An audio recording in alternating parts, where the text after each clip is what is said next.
ଅଷ୍ଟମ ସ୍କନ୍ଦ ପଞ୍ଚଦଶ ଅଧ୍ୟାୟ ଶ୍ରୀ ଶୁକବାଚ। ହେମନ୍ତ ପୁତ୍ରଙ୍କର ନଷ୍ଟେ ସେ ଦେବ ମାତା ମନ କଷ୍ଟେ।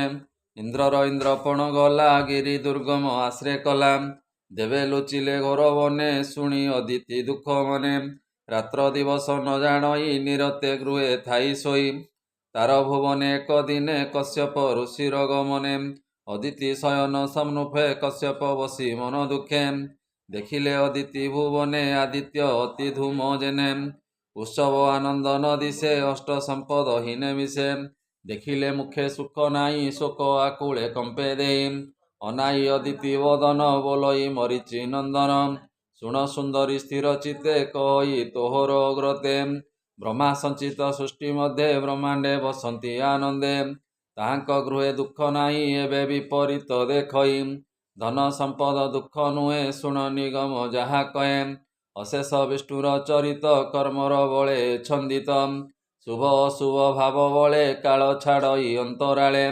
କାଳର ବଳେ ସଂସାର କେ ଭୂତ କେ ଅବା ଅସୁର।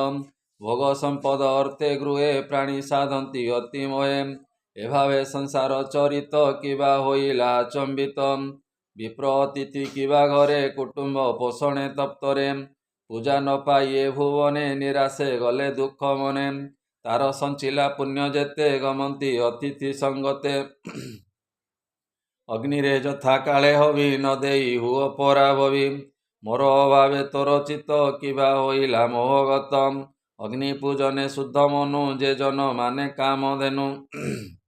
ସମ୍ପାଦି ବିପ୍ର ଜନେ ଦିଅନ୍ତି ଦେବେ ଯେ କଲ୍ୟାଣ ବାଞ୍ଛନ୍ତି। ବିପ୍ର ଅଗ୍ନିକୁ ନ ପୂଜିଲେ କଲ୍ୟାଣ ଲଭେ କାହିଁ ଭୋଲେ। ହରିଙ୍କୁ କାହିଁ ସେ ପାଇବ ଯାହାଙ୍କୁ ବାଛନ୍ତି ଯେ ଶିବ। ଉଭୟ ଲୋକେ ନାହିଁ ସୁଖ ସର୍ବଦା ଲଭନ୍ତି ବିମୁଖ। ତୋର ତନୁଜ ଦେବରାଏ ସ୍ୱର୍ଗେ ଅଛନ୍ତି ନା ନିର୍ଭୟେ। ଇନ୍ଦ୍ରର କୁଶଳ ନ ଦେଖି କିବା ହୋଇଲୁ ମନେ ଦୁଃଖୀ। ହେମନ୍ତ ସ୍ୱାମୀ ବାକ୍ୟ ଶୁଣି ବୋଲଇ ଦକ୍ଷର ନନ୍ଦିନୀ। ଅଦିତିରୁବାଚ ଏ ଗୁରୁ ବ୍ରାହ୍ମଣ ସୃଷ୍ଟି ଲୋକେ ସର୍ବେ ଅଛନ୍ତି ଯେ ସୁଖେ। ଏ ଧର୍ମ ଅଛଇ ମୋର ଘରେ ଆଗମ ନିଗମ ବ୍ୟବହାରେ। ତ୍ରିବର୍ଗ ମୋହର ଭୁବନେ କେବେ ନ ମୁଞ୍ଚନ୍ତି ଦିନେ। ଅଗ୍ନି ଅତିଥି ମୋର ଗୃହେ ନିରାଶ ନୁହନ୍ତି କେବେ। ସକଳ ଶୁଭ ତୁମ୍ଭ ବଳେ ଯେ ଯାହା କର୍ମର କୌଶଳେ। ଏ ତୁମ୍ଭେ କହିଲ ଯେତେ କର୍ମ ଗୃହସ୍ଥ ସ୍ୱଭାବ ଏ ଧର୍ମ। ଏ ସର୍ବଶ୍ରବଣେ ମୋର ଚିତ୍ତ କେବେ ନୁହଁ ମୋହିତ। ତୁମ୍ଭେ ଯେ ପ୍ରଜାଙ୍କ କୁଶଳେ ନିରତେ ଭଜ ଯୋଗ ବଳେ। ଏ ସୃଷ୍ଟି ମଧ୍ୟେ ଯେତେ ଜନେ ସକଳେ ତ୍ରିଗୁଣ ବନ୍ଧନେ। ଅର୍ଜିଲା କର୍ମର ଆୟତେ ଜନ୍ତୁ ସମ୍ଭବନ୍ତି ଜଗତେ। ତଥାପି ଭକ୍ତିକୁ ଭଜନ୍ତି ବ୍ରହ୍ମା ଶଙ୍କର ଲକ୍ଷ୍ମୀପତି। ଶୁଣ ହେ ସ୍ୱାମୀ ବ୍ରହ୍ମସୂତ ତୁମ୍ଭ ପ୍ରସାଦେ ମୋର ଚିତ୍ତ। ଦୁର୍ଲଭ ଚତୁର୍ବର୍ଗ ନୁହେଁ ସେବକୀ ପଣେ ତୁମ୍ଭ ଗୃହେ। ତୁମ୍ଭ ଚରିତେ ପ୍ରଜା ହିତେ ଯେ ଧର୍ମ କହ ମୋ ଅଗ୍ରତେ। ଏ ତୁମ୍ଭର ପୁତ୍ର ଦୁଇ ମତ ଦେବତା ଅସୁର ଯୁକତ। ଏହାଙ୍କୁ ଭଲ ତୁମ୍ଭେ ଇଚ୍ଛ ମୁଁ ଏହା ଜାଣଇ ପ୍ରତ୍ୟକ୍ଷ। ଏ ଦେବେ ଯେ ସତ୍ୟ ଗୁଣେ ଥାନ୍ତି ଅସୁରେ ରଜତମ ଚିନ୍ତି। ପୀଡ଼ା କରନ୍ତି ସାଧୁ ଜନେ ଧର୍ମ ରଖନ୍ତି ମୋ ନନ୍ଦନେ। ମୋ ସୁତେ ଅସୁରଙ୍କ ଡରେ ଲୁଚିଲେ ବନଗିରି ଘୋରେ। ଇନ୍ଦ୍ରକୁ ନ ଦେଖି ମୋ ମନ ନିରତେ ହେଉଛି ଦହନ। କହ କି କରିବି ଉପାଏ କେମନ୍ତେ ଇନ୍ଦ୍ର ସ୍ୱର୍ଗ ରହେ। ମୋର ସପତ୍ନୀ ପୁତ୍ର ବଳେ ବିଚାର କରି ବଳି ହେଲେ। ଏ ଶୁକ୍ର ମନ୍ତ୍ରୀର ମନ୍ତ୍ର ତେଜେ ବସିଲା ଯାଇ ସ୍ୱର୍ଗ ରାଜେ। ମିଳିଲେ ଅନେକ ଦାନବ ହରିଲେ ଇନ୍ଦ୍ରର ବିଭବ। ସେ ଏବେ ହୋଇ ସ୍ଥାନ ଭ୍ରଷ୍ଟ ଅନେକ ପାଉଅଛି କଷ୍ଟ। ମତହୁଁ ଦୁଃଖୀ କେହି ନାହିଁ ପଡ଼ିଲି ତୁମ୍ଭ ପାଦେ ମୁହିଁ। ତୁମ୍ଭକୁ ମରେଛନ୍ତି ଭଲେ ମୋ ପୁତ୍ର ବନରେ ପଶିଲେ। ଯେମନ୍ତ ଆଜ୍ଞା ମତେ କର ତୁମ୍ଭେ ତ ବୁଦ୍ଧିରେ ଈଶ୍ୱର। ହେମନ୍ତ ଅଦିତି ବଚନେ କଶ୍ୟପ ବିଚାରଇ ମନେ। ଦେଖ ଏ ବିଷ୍ଣୁ ମାୟା ବଳେ ଜୀବର ବନ୍ଧନ ସୟଳେ। ପଞ୍ଚଭୌତିକ ଏ ଶରୀର ଆତ୍ମା ନିର୍ଲେପ ନିର୍ବିକାର। ଶରୀର ପତ୍ନୀ ପୁତ୍ର ଆଦି ଏ ବିଷ୍ଣୁ ମାୟାରେ ସମ୍ପାଦି। କେହ ବା ଅନ୍ୟଥା କରିବ ବ୍ରହ୍ମା ଶଙ୍କର ବାସୁଦେବ। ତୁ ଏବେ ମୋର ବୋଲ କର ହରି ଚରଣ ମନେ ଧର। ସେ ହରି ତୋର ମନ ଦୁଃଖ ନିବାରି ଦେବେ ସର୍ବ ସୁଖ। ଆରତ ଜନ ବନ୍ଧୁ ହରି ସେ ପାରେ ଆରତ ନିବାରି।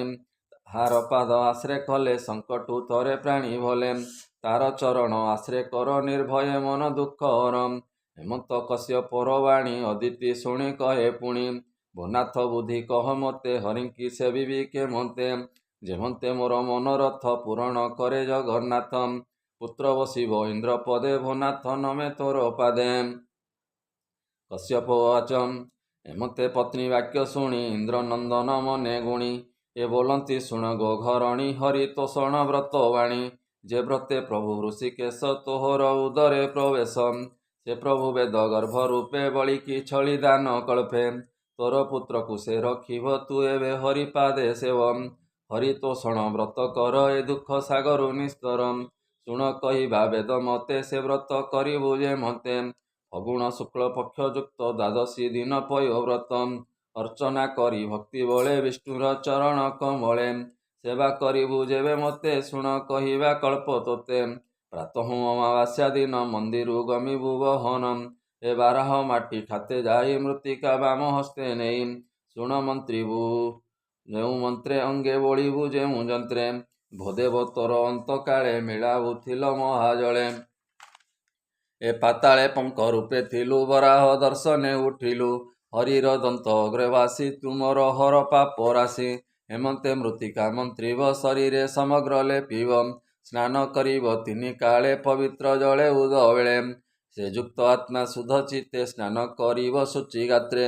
ଏ ମନ୍ତ୍ର ପଢ଼ି କ୍ରିୟା ବଳେ ପୂଜା କରିବ ଯଥା କାଳେ। ତୋ ଦୀପ୍ତି ସର୍ବ ଅନ୍ତର୍ଗତେ ସାକ୍ଷୀ ସ୍ୱରୂପ ଏ ଜଗତେ।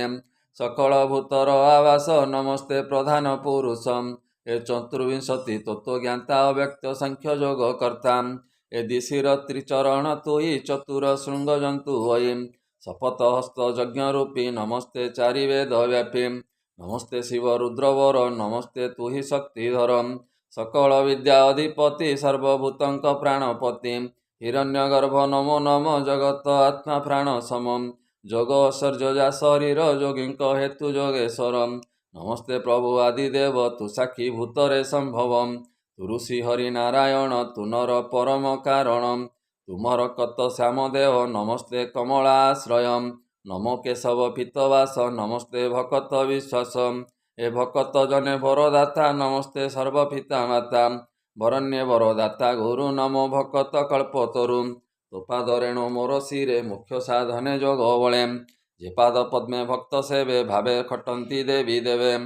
ତୋ ପାଦ ପଦ୍ମେ ଗନ୍ଧ ବାସେ ଅଶେଷ ଭବ ଭୟ ନାଶେ।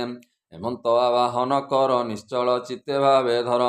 ହେମନ୍ତେ ପାଦ୍ୟ ଅର୍ଘ୍ୟ ଆଦି ସୁଧ ଭକତି ଯୋଗ ସାଧି। ଅର୍ଚ୍ଚନା କରି ଗନ୍ଧ ମାଲ୍ୟେ ପୂଜିବ ଆନନ୍ଦ ନିଶ୍ଚଳେ। ଏ ଉତ୍ତମ ବସ୍ତ୍ର ଅଳଙ୍କାର ସୁଗନ୍ଧ ପୁଷ୍ପ ମନୋହର। ନୈବେଦ୍ୟ କରି ଷଡ଼ରସ ସମର୍ପି ପ୍ରପାନ ପ୍ରାୟସ। ଏ ଦଧି ସାକର ମଧୁ ଘୃତେ ସୁଶାଳୀ ଅର୍ଣ୍ଣ ଘୃତ ଜୁତେ। ନାନା ପ୍ରକାରେ ଭୋଗ ଦେଇ ହୃଦେ ଭକତି ଭାବ ବଇ। ଯେ ମନ୍ତ୍ର ଦ୍ୱାଦଶ ଅକ୍ଷର ଜପିବ 7-8 ବାର। ହୋମ କରିବ ହୁତାସନେ ସତେକ ମୂଳ ମନ୍ତ୍ର ଧ୍ୟାନେ। ଏ ତୃତୀୟ ବ୍ରାହ୍ମଣ ବସାଇ ସୁସ୍ୱାଦୁ ଅନ୍ନ ଭୋଗ ଦେଇ।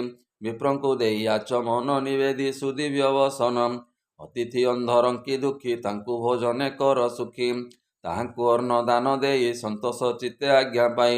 ଅନ୍ନ ଭୁଞ୍ଜିବ ସାୟଂକାଳେ ପଞ୍ଚବା ଶପଥ କବଳେ। ଏ ରାତ୍ରେ ବଞ୍ଚିବ ବାଦ୍ୟ ଗୀତେ ସୁଜନେ ବ୍ରହ୍ମଚାରୀ ମତେ। ହେମନ୍ତେ ହରି ଆରାଧନେ ହୋମାଦି ବ୍ରାହ୍ମଣ ଭୋଜନେ। ପ୍ରତିପଦିନୁ ଏ ଅଭ୍ୟାସୀ ଯାବତ ଶୁକ୍ଳ ତ୍ରୟୋଦଶୀ। କରିବ ତ୍ରିକାରରେ ସ୍ନାନ ରଜନୀ ଧରଣୀ ଶୟନେ। ଅଙ୍ଗରୁ ଆଳସ୍ୟ ତ୍ୟଜିବ ନିନ୍ଦିତ ଭୋଗ ନ କରିବ। ହିଂସା ତ୍ୟଜିବ ସର୍ବଜନେ ବିଷ୍ଣୁ ଆଶ୍ରୟ କରି ମନେ। ହେମନ୍ତ ତ୍ରୟୋଦଶୀ ଦିନ ସୁଗନ୍ଧ ଉଦକରେ ସ୍ନାନ।